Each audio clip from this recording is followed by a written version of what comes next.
Colt Kingston was in worse shape than he thought.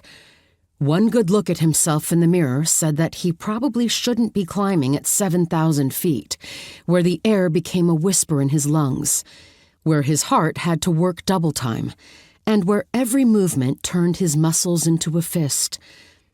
But the view, oh, the view from atop Avalanche Spire, just south of Denali National Park, could just about stop his heart anyway. Colt scanned the area with his binoculars. From the north, the massive Denali Range rose, rugged and magnificent, its hulking mass thundering across the horizon. A blue-gray shadow fell upon the mountains below, sweeping down to the rich greens of a pine and fir forest, the deep blues of valley lakes set in pockets inside the rising peaks of the foothills. Snow and ice still capped a number of low-lying peaks, glaciers running off the edge like frosting. The air smelled of the summer wildflowers, and the sunlight hung long upon the day. "I see the plane," he said, his gaze dropping to a small white and red striped crumple of metal caught in one of those glaciers, about a half-mile down from the cliff where they stood. "Right where you left it, Tay."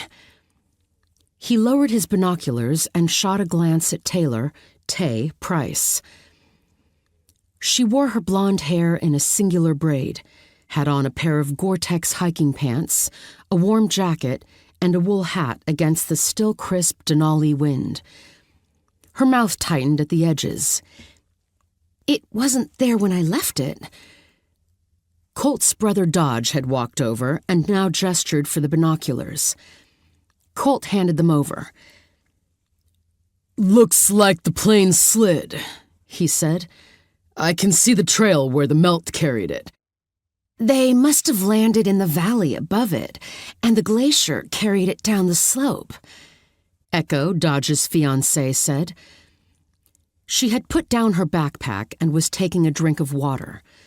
2 golden brown braids stuck out of her knit hat. She glanced at Tay. "I still can't believe you survived."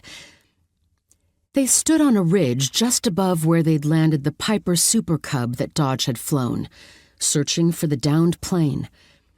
Even the chopper wouldn't have been able to put down closer to the wreck, so taking the plane gave them more reach to confirm, well, that Tay hadn't been lying.